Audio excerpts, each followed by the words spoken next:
जो मंत्र आपको दिए जाते हैं ये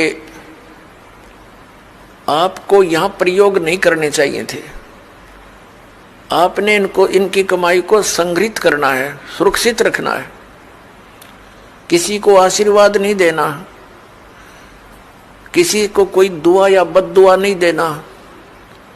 बद्दुआ दोगे तो भी आपकी पुण्य अक्षीण होंगे और किसी को आशीर्वाद दोगे तो भी आपके भक्ति कमाई समाप्त होगी, खर्च होगी। अब जैसे कोई एक पहिए से, एक टायर से हवा और दूसरे टायर में भरे, वो कितना बुद्धिमान है। दोनों कंडम,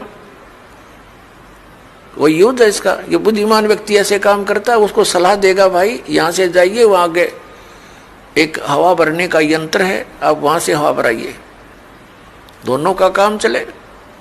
तो इस प्रकार हम अगर आशीर्वाद दे देते हैं तो हमारी पूंजी नष्ट हो जाती है, भक्ति।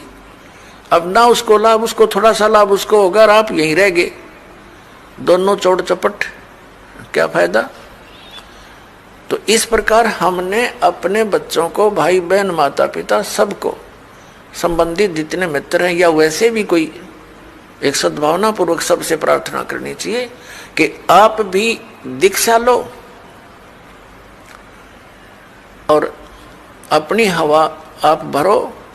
जैसे एक पंप दे दिया जाता है साइकिल में हवा भरने का, तो सब ले लो पंप और अपनी भरो हवा, जब जरूरत पड़े फुल करो, चलो गाड़ी पर, सवारी पर। तो कहने का भाव ये है कि इसी प्रकार ये गुरुदेव जी से दीक्षा लेकर के आप स्वयं अपने भक्ति मंत्र के जाप साधना के द्वारा अपने टायर में हवा स्वयं भरो और फिर चलो। तो इस प्रकार आप जी ने अब ना किसी को आशीर्वाद देना है, ना किसी को बद्दुआ देनी है, दोनों में हमें हानि है। पहले क्या था, इस काल का जाल है। आप देखते हो बुजुर्ग बड़े छोटों को आशीर्वाद देते हैं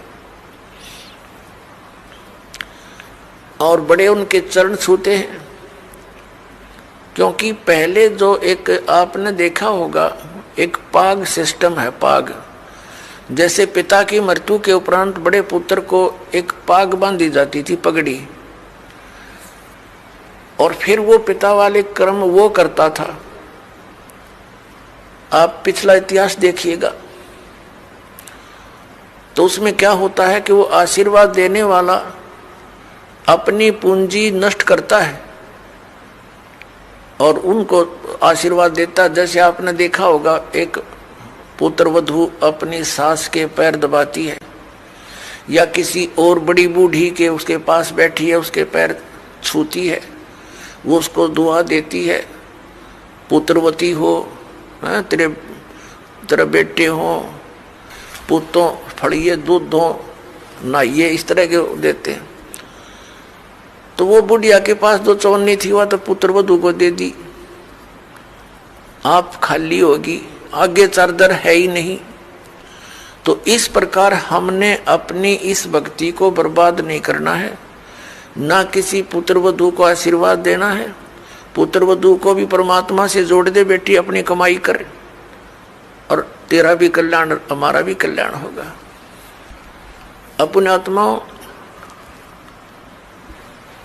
परमात्मा कहते हैं मेर तेर की जेवड़ी यू बड़ बंदा संसार, एक कबीरा ना बंदा जो है नाम आधार।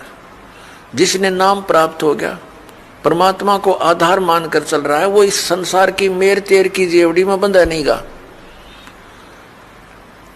अब हमने देखी है बुढ़िया किस प्रकार आशीर्वाद देती है। जब पुत्र वधू का उसकी अच्छा मेल सा है तब तो आशीर्वाद दे रही है, तेरे भाई जियो, तेरे भतीजे जियो, और तू बूढ़ सुहागन हो। बूढ़ सुहागन माने मरा इतना तेरा पति नहीं मरा, वृद्धावस्था तक सुहागन बनी रहे। और अगले दिन उसकी होगी अनपन, बुढ़िया दे रही है गाल उसने, तेरे भाई मरियो, तेरे भतीजे मरियो, तो रांड होइयो।